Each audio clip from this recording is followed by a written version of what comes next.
And here we are again. So welcome to the latest edition of Sales Talk TV show, the TV show where we talk all things sales. This week, this time around, I've got him in front of the camera.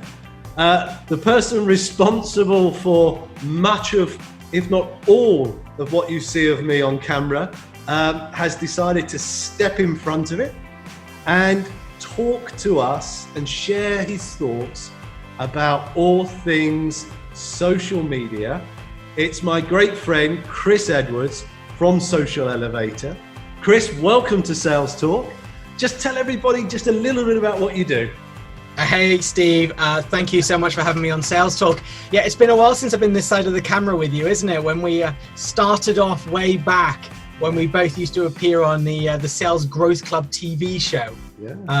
As you were expanding your presenting skills, and then you took over, took the lead, and went off and presented on your own. But I've always been there. Yeah, I'm a social media and digital marketing consultant that specializes in content creation and the data that comes from it, which allows us to target more of an audience and use that within your marketing and sales strategies. So that's what I do. I coach people, I consult people so they can start developing and designing the best content. We also do some of the design and element ourselves, but my passion is to get people to do it for themselves, because no one can talk about your business and promote your business as well as you can. So when you've got the ability to create that inspiring content, you can achieve great results with social media, as long as you tie it into the strategies that you obviously talk about and promote.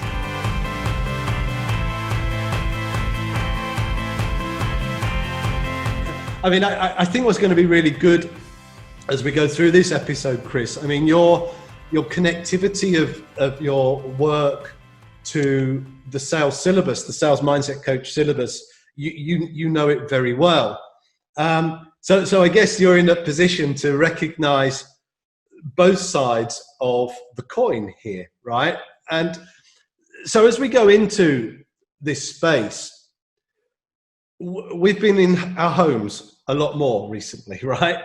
We've been behind our keyboards, we've been looking at content, we've been consuming content at a rate that I imagine the word unprecedented could be used for again.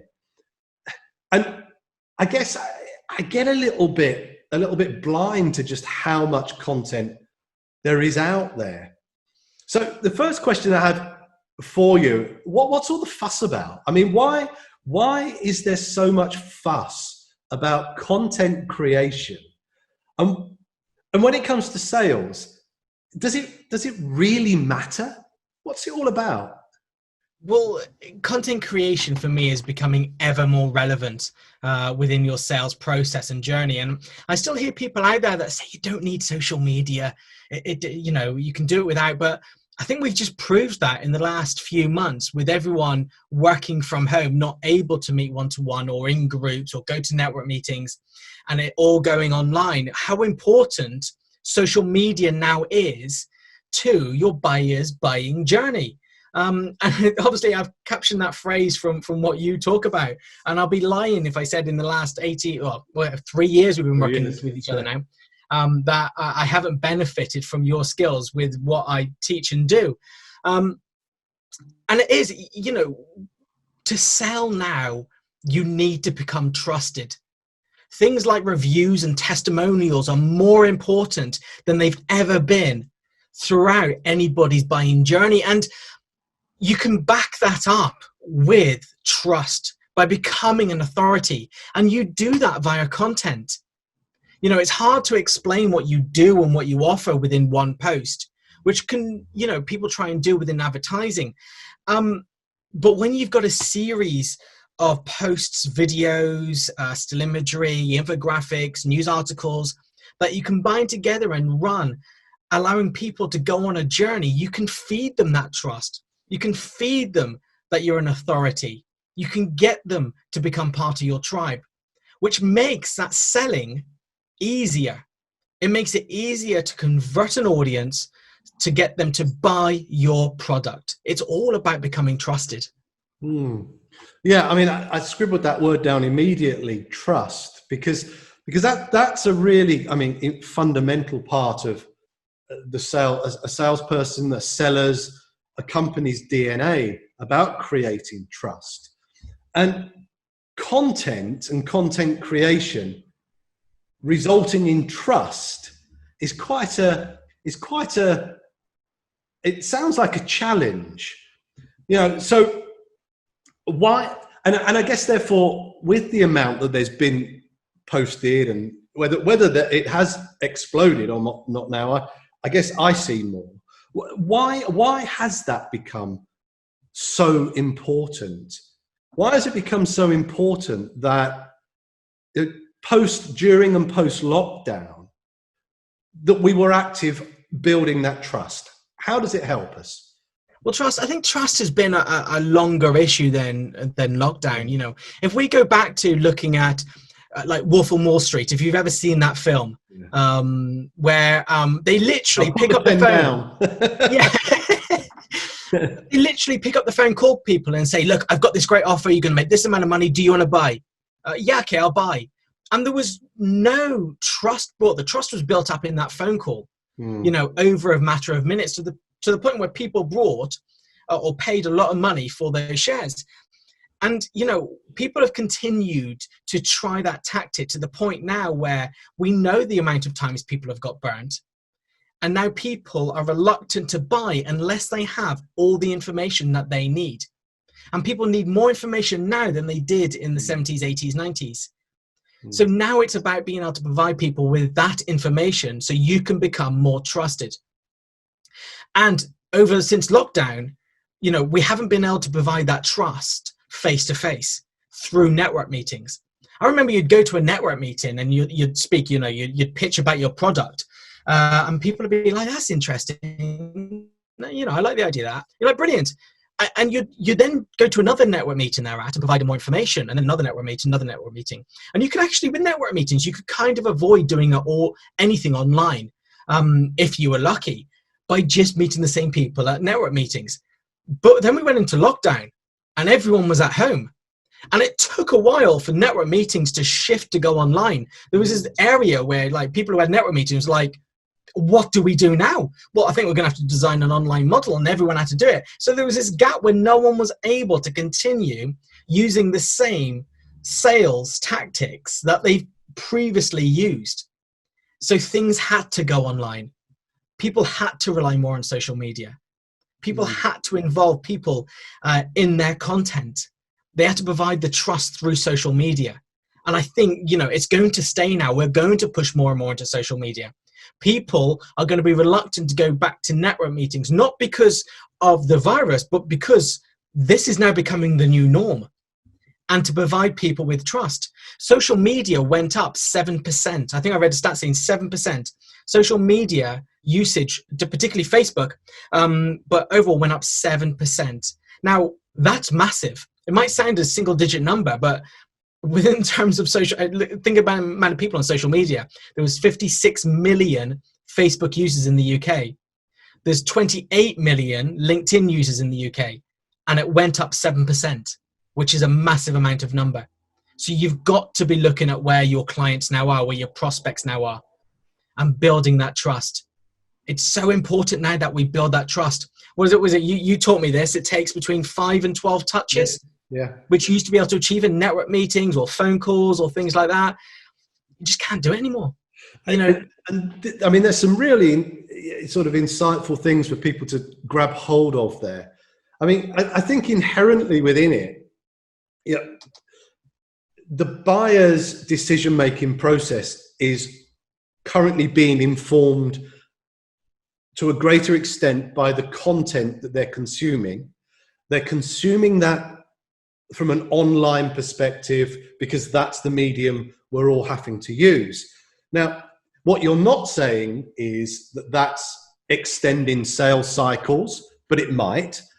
You're saying you've got to recognize your buyer's current buying state, and that is digital content. And it's through that alone that you are, or many people are able to build that position of trust that they could have created through other sort of mediums, physical or other kinds of opportunities. So it's a really great answer to the question, why is social media so important right now? And if there are people watching this, of course, that they've seen their sales funnels empty or their sales cycle times elongate, well, the elongation might be okay, because that might be the new normal, but the shape of the funnel and filling the funnel is perhaps something to do with the content you're creating and the way you're positioning that content. Yeah, I think with the way social media is working at the moment, you've kind of got two buy-in cycles, like times. One is building trust around you, and the other is building trust around your product and service. And you've kind of got to get the two to match. So you can actually if you spend time building trust around you, so someone's got trust around you, and if someone looks at you for your product and service, the way social media works is all works on targeting. So once you've looked at something, you constantly get bombarded with adverts and content regarding what you've looked at. If you look at a holiday, you go onto a holiday website, and then you go on social media, your next 20 ads is all about holidays. But you can use that to your advantage. If you can build up more of a trust than your competitors personally, and this is why I say you have to have a personal approach. You've got to involve you in your content. If you can build up a personal approach and allow everyone else to build up trust around the product, then they're wasting all their money building up the product, and you can slip in and take that client by building up trust around you. Yeah. So you can actually shorten the buying cycle, because they're consuming a lot more information online in a shorter amount of time than they've ever done before. Network meetings, you used to go to one network meeting a week to see them, maybe twice if you were lucky. So that buying cycle could take 6-7 weeks. On social media, the amount of information that you delivered in 6-7 weeks, you can deliver in 6-7 days.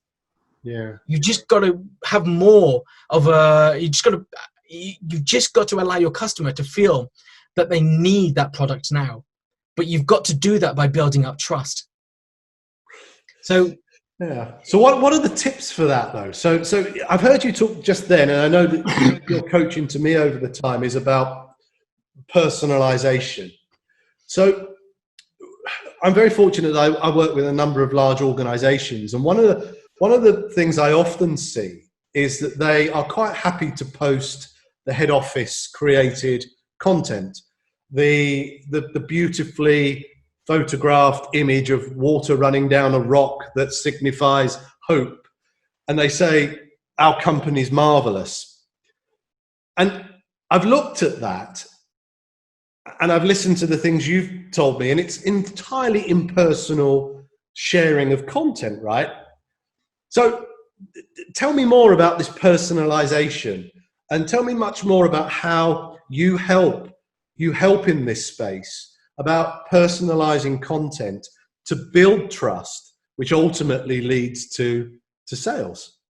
Yeah, I think bigger businesses, when they do this, they refuse to, and I've seen it happen, and I'm being quite frank here, they refuse to let their salespeople get heavily involved with the product or service on a personal level through social media.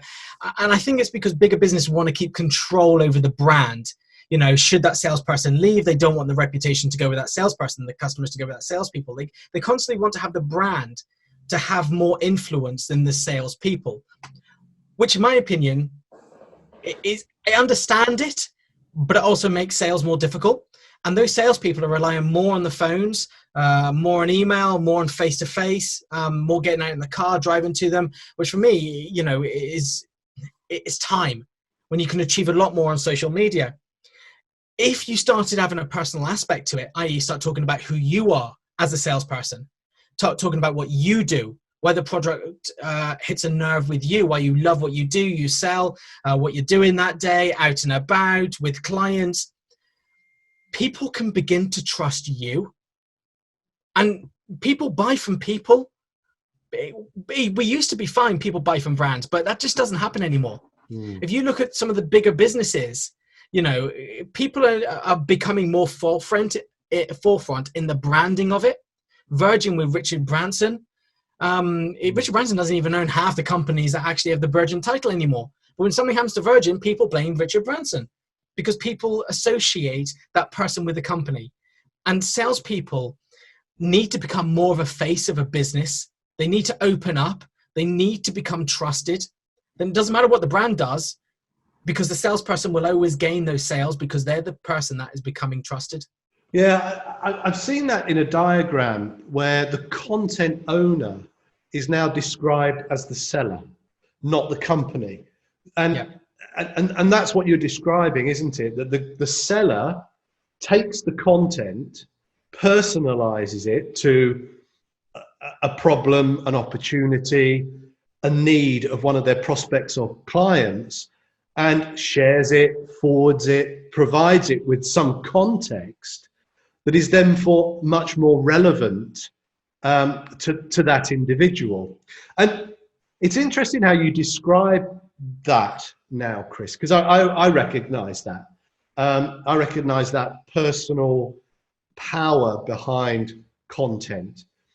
So here comes a question, right? And we see this debated, and it's not the debate around is it social marketing or is it social selling? I don't want to get into that debate, but I want to get your view. Is your social media activity more part of your marketing, or is it more part of your selling?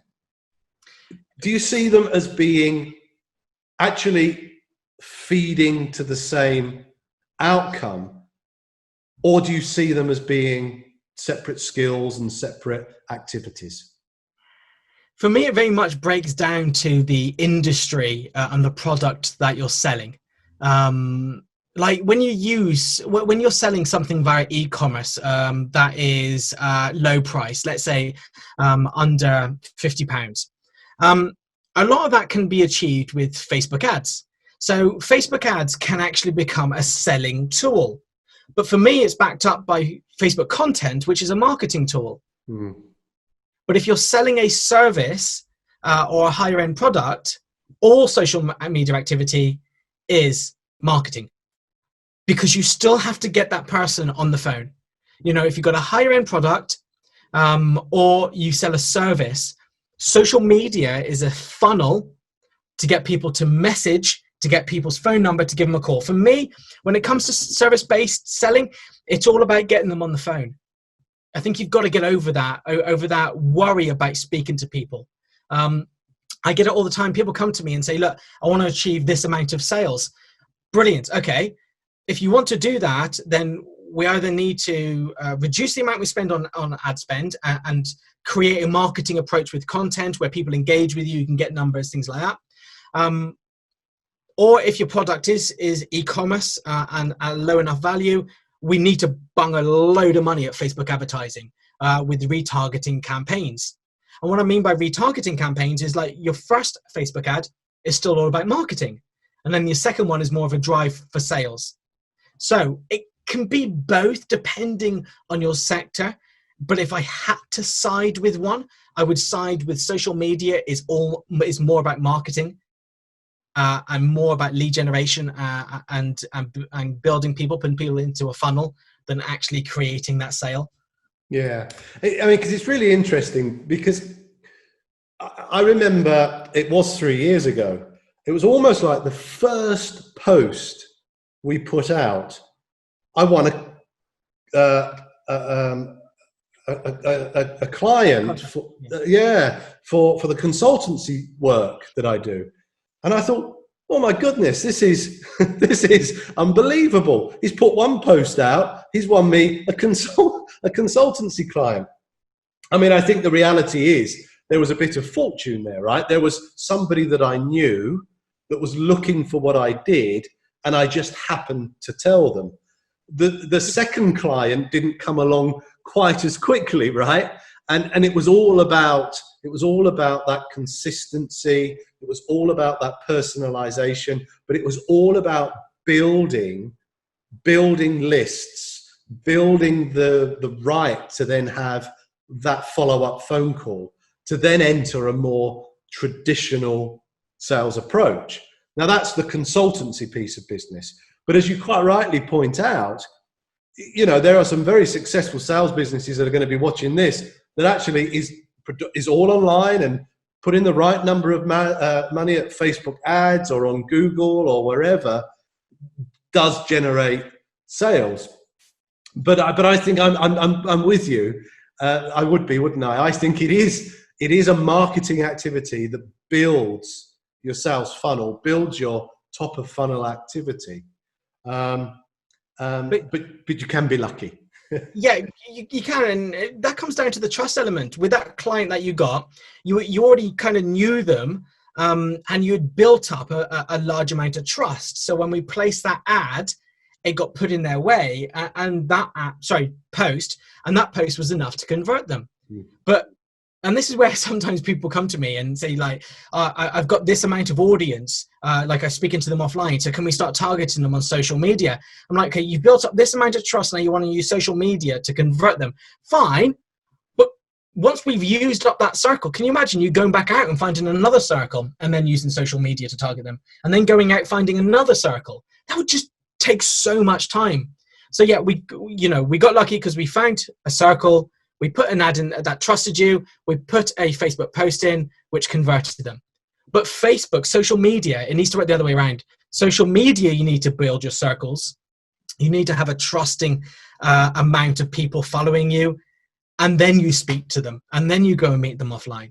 So social media, for me, needs to come first before, as a capture tool, as the top end of the funnel. Then works its way down to a phone call, rather than going out networking or speaking to people and then getting them into your social media. Yeah, and if we look at some of the statistics that we know well, 57% of a buyer's decision is made online before they even invite you to that meeting, right? So if you're not creating content, you're not. I guess you're not consistent with your content and your messaging. You're not connecting to them why they're in that researching, looking, buying mode, and you won't be getting that phone call. So there's a real importance in this, that you don't just say, well, there's my post, I'm off, I'm going to wait. There's stuff that needs to be driven from consistency. And you often talk to me, Chris, here about this. We go back to that personalization. What are some of the things that people should do, like good practices around social media, to help them nurture those circles of trust and to help nurture their prospects that they don't even know about yet as they're looking at their content? What would be some of those pieces of good practice? Well, people don't want to talk about business 24/7. And you got to remember, social media, particularly Facebook and Instagram, is a very casual experience, where LinkedIn is more business generated. You go on LinkedIn to be more business orientated. With Facebook and Instagram, it's more casual. You do it to switch off because you're addicted to social media, but you do it in more of your downtime. So you got to remember, whichever platform you're on, and this includes LinkedIn, people don't want to talk about business 24/7. So you need to find a way to engage with your audience, to find habits, hobbies, interests that are similar to the target market that you want to be speaking to on social media. And you need to be using the data, the analytics, to see if it's working. And a lot of people don't even know where their data, their analytics setting is on social media. Like with LinkedIn, you can start just by looking at the SSI. So that's linkedin.com/sales/SSI to see how well you are growing on LinkedIn. And then look at the post to see how much engagement, likes, comments. And it's the same with Facebook. Facebook's analytics are a little bit more easy. They have the analytic button. And you need to be seeing what posts are gaining traction. And, if you are targeting a certain audience, like a small business audience, how do you break that down? Are you targeting a sector in Sheffield, obviously where we're based, that have certain hobbies and interests? How do you relate to that? What is common? And you're just trying to build that rapport. It's like building friendships. Sometimes it's like going on a first date, where you got to figure out what you need to say to that person and get them to like you. And the one thing you're not going to talk about is your dating experience. Just because you're on a date doesn't mean you're going to talk about your dating experience. Just because you're at work doesn't mean you're going to talk about work. You know, you've got to find that common interest in order to relate to people and take them on a journey. And this is the other thing where it comes down to likes and engagement. People keep saying to me, oh, I only got 10 likes on that post. But were they interested people? Well, I don't know. I didn't really follow up. Well, why not? Why aren't you speaking to them? You got 10 people, which might be really keen buyers. They just need more information. So why on earth are you not following up with them? Just because it's a like, send them a message. Thanks for liking my post. What did you like about it? Is there anything else I can help you with? Thanks for liking my post. It might have been about mountain biking. Thank you for liking my post about mountain biking. Do you have a bike as well? Do you know any good runs that we can go down? It's building up that relationship. People think it's wasted time on social media, but yet are happy to drive 2 hours to a meeting that they don't know they're going to get the sale for. It's phenomenal how people's mindset works when it's on social media, but it's exactly the same. Whatever you do offline, it's exactly the same how you do it online. But for me, it's less time. It's an interesting piece, isn't it? Because sales managers might not as easily validate time invested in that kind of conversation that you've just spoken about, but they would happily validate the 2 hour travel to go to visit a prospect, to drive 2 hours back, and almost see that as more acceptable than more of those micro conversations that incrementally build that pipeline with more relevant and engaged and probable opportunities. And I think that's a really good example that you bring forward there, Chris, because, you know, this consistency, follow up, you know, and all of these things are good practices in the traditional world of selling. It's about validating them as being the right thing to do in a more modern way of selling, which just happens to be through the platforms that we use. But I think in that you describe, you know, different platforms and different uses. And I think that's a really good thing for people to maybe connect with you after this, just if they're unsure about what platform is right for their business, and see how your services might be able to help them make more sales. And so I'm just thinking, as we start to wind up the episode, we've covered a lot of ground, all the way from why do we bother? Why is it more important now? Is it sales? Is it marketing? What are some of the best practices? But what would be your 3 top tips for the audience today when it comes to social media and how those tips will help them with their sales? So the first one is what we've talked about with the whole video has been about, and that's personalization of your social media, you know, adding you into the brand. And a lot of people say to me, I don't like being in front of camera or you know, on video. Do you walk into sales meetings with a bag over your head? Just, you are the business owner. You've got to get rid of that.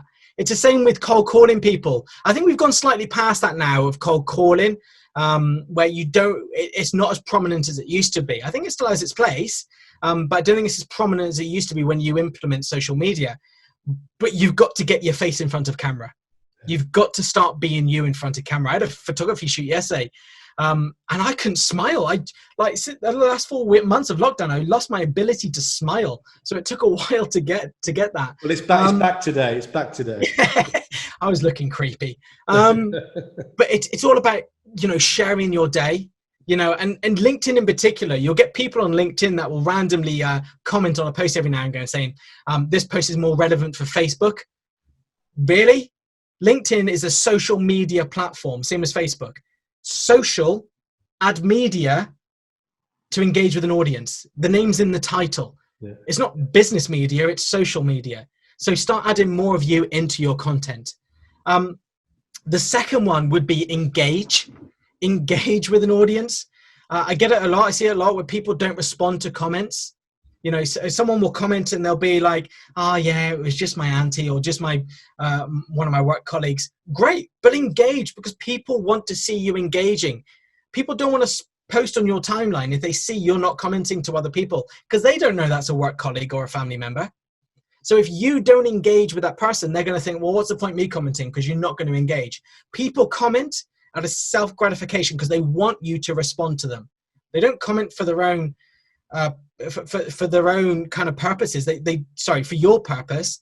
They do it because they want that engagement back, whatever that might be. So engage with someone, and you wouldn't believe how much I've seen a simple comment like, I like the post, turn into a sale by engaging with someone and taking them on a journey. And number 3 is treat social media as a serious sales funnel. Stop thinking that you've got to do it just because society says you now have to post on social media for your business. It's not, it's looking at who's engaging. Don't go for the masses amount of likes and comments, like trying to get 100 or 200, because you're not at that level. You're not that type of influencer.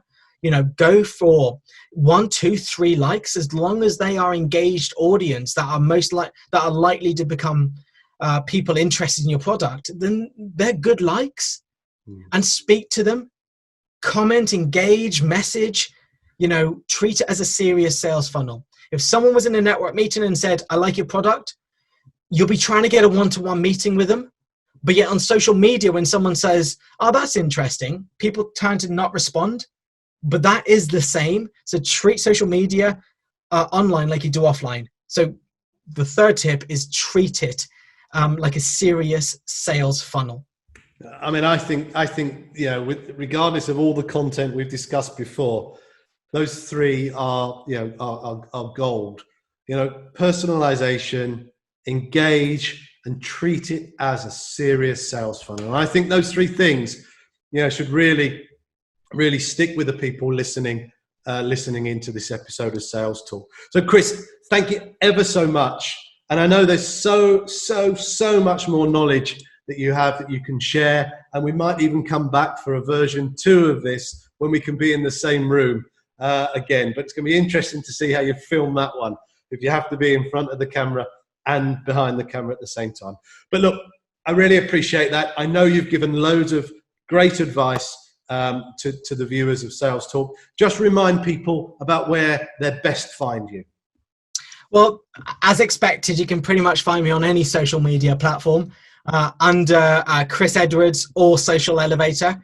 The ones that I interact with the most are LinkedIn and Facebook. Facebook being one of the ones I'm predominantly on at the moment because Facebook has grown in reach, where LinkedIn has declined since lockdown, but I expect that to change again. So yeah, just search for Chris Edwards or Social Elevator. You can also find me in my Facebook group, which is the Digital Growth Academy.